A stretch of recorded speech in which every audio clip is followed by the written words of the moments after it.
Hello and welcome to this review of Bullet Train. I'm Josh. And I'm Jonah. So yeah, this is the movie that just came out starring Brad Pitt, a whole bunch of people.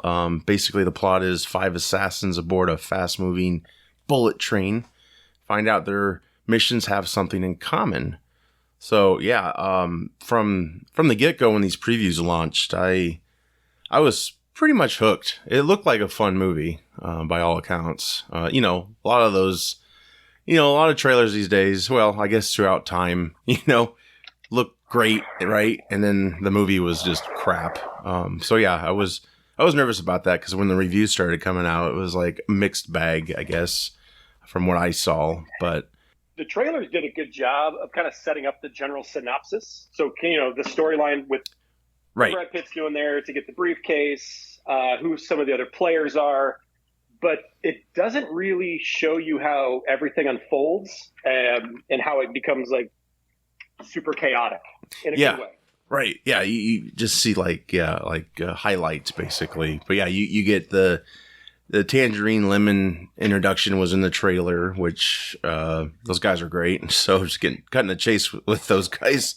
Who do I have to talk to get a lemon and tangerine series or spin-off movie? Because I love those guys. I'm sure they're going to try to make it happen. I think the love is extreme for those two, and obviously, well, we'll get into it towards the end. We'll spoil towards the end, but we'll go spoiler free. But yeah, I gotta say overall thoughts. This film didn't disappoint to me. It had its own believable world within it. It had like good twists and turns, and when it felt somewhat predictable, it kind of like wasn't. So that was great. Fast paced, and I see it being a franchise possibly. It was shot beautifully. Yeah, it's kind of got that John Wick universe sort of. I mean, it's more of a comedic take, obviously. The director, David Leitch, he did Atomic Blonde, Deadpool 2, and Hobbs and Shaw. So that kind of gives you an idea of, what the movie's like. So, what were your thoughts, Jonah? Your spoiler-free thoughts, if you will. My spoiler-free thoughts. I tried to describe it to somebody as more fun than going to the movies, but it was actually going to the movies, so that didn't work. It was hella fun, though, at the movies. There you go. And I agree with you. There was a lot of twists and turns, a lot of things that they set up early on that paid off much later on. Yes. So this is not a spoiler, but this happened because I saw it just here on Tuesday with my wife and son. And right before the movie starts, my wife's like, "I'm hungry. I'm going to go get some French fries." And so she steps out into the lobby and she misses maybe the first 9-10 minutes of the movie. And comes back and she's like, "Okay." She's like, "What's going on?" And they had already set up all of these subplots. Oh no! Very early on, and I was like, I didn't know where to start. Yeah. To try to fill her in, but because it's done in such a very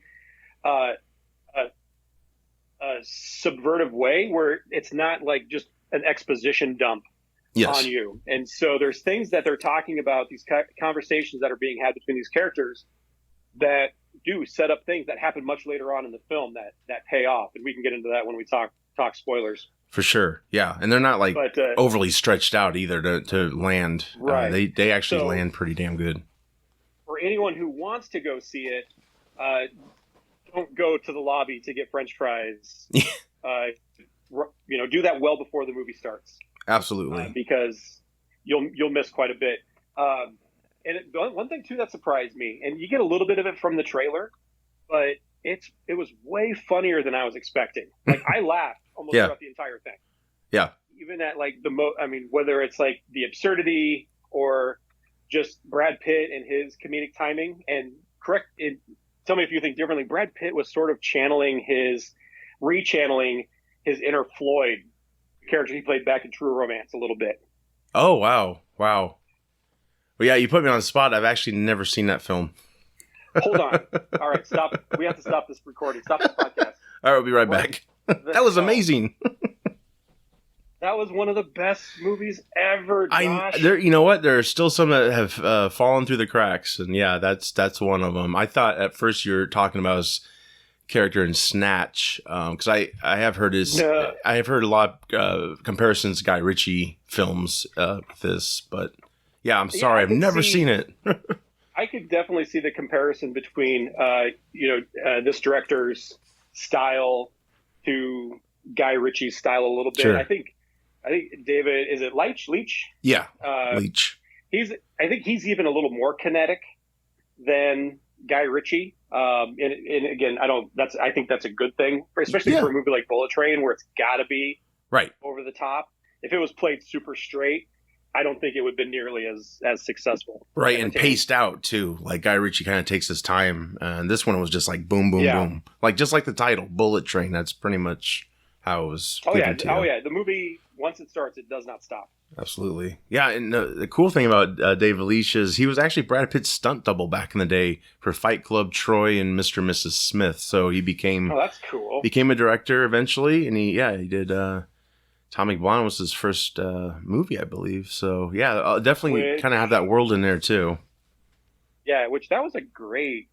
Oh yeah, film for anybody. So I think a lot of people shit on that, and I finally watched it, when it came out, and I was like, I actually think this is pretty good, So yeah, I thought that movie was really underrated. Yeah, I did too. It was like a female John Wick, pretty much. But the stunt coordinator, I found out he worked on Nobody, which is kind of like a John Wick type of film, Avengers Infinity War, and Endgame. So the action scenes are actually influenced by Jackie Chan, which makes sense now when you look at it. But yeah, it's just a fun, goofy film. I mean, it's not going to win any Oscars, but it's enjoyable. I know a lot of people are so snobby now. I'm included in this, but I've listened to some other reviews and I'm like, you guys are really putting a lot of pressure on this film. Like, it's just a fun B movie, It's not to be taken so damn seriously. It's just a good time at the theater, I think. Yeah, one thing too that this movie really had going for it, because it would have been super easy for any of the actors, in the cast to sort of overplay it. Yeah, I think they all did it for the most part. They all did it just right. Yeah, there's a couple that I thought were misses.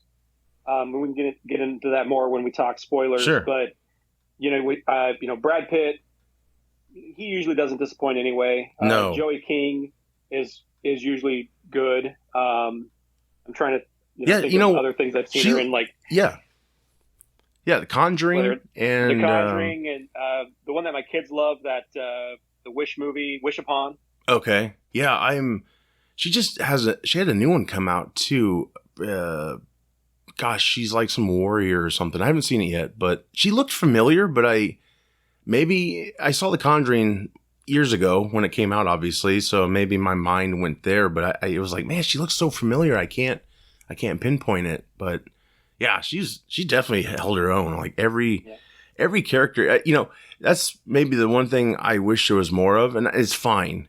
Cause we can only focus on so many people, but I kind of got the sense, I mean, it kind of was that in the film, but like every car they went to had new characters that were part of the plot. And you could say that was so, but it felt like there was going to be a lot more characters. It was more simplified than I thought it was going to be. So still enjoyed it. I loved every character we got introduced to, and they were super interesting and layered. And yeah, just, they all served a purpose. Yeah, and I think my favorite as far as characters or the actors was, and I'd already mentioned it, but Lemon and Tangerine. Yes. Aaron Taylor Johnson was, not only is he hot, like he's a good looking dude. Yeah. But he can act, and he dressed like the costuming for him and for Lemon. I mean, it was impeccable. Oh yeah, the whole costume department deserves maybe an award. I don't know, maybe an Oscar nom, but yeah, those guys look great. And man, Aaron can grow a fucking mustache, dude.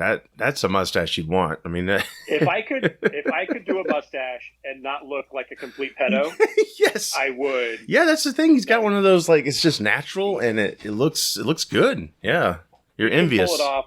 Yeah, I could not. I'm totally envious. I wanted to be Aaron Taylor Johnson in that movie. Yes. Yeah, that's a hard thing to pull off. So yeah. And I didn't even realize going into it, or even I guess it was probably not until afterwards. I didn't realize that he was the same kid or guy from like Kick-Ass. Yeah. Age of Ultron. That was him. Yeah. Oh yeah. Yeah. I would have never guessed him as being Pietro.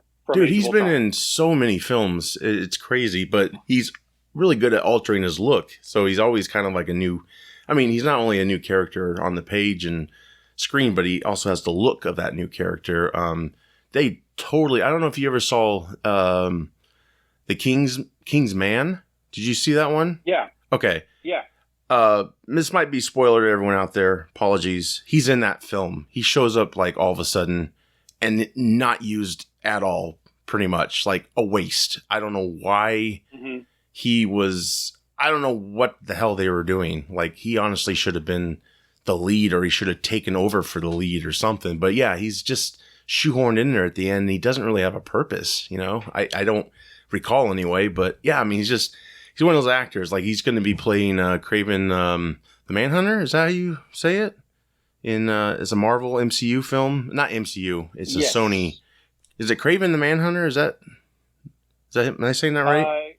I think it's just Kraven the Hunter. Kraven the Hunter. Okay. Yeah. So obviously he's got a meaty part coming his way, and well deserved. But yeah, he's one of those actors. Yeah, he really got to shine in this film. So yeah, it was very well done. And he was also like the lead in Godzilla, and again, completely recognizable in that from this. Yeah, because I think he had like a buzz cut or something. And yeah, you're right. He's like in everything. He just pops up everywhere.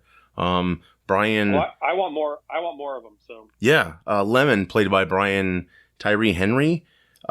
Dude's not British. Did you know that?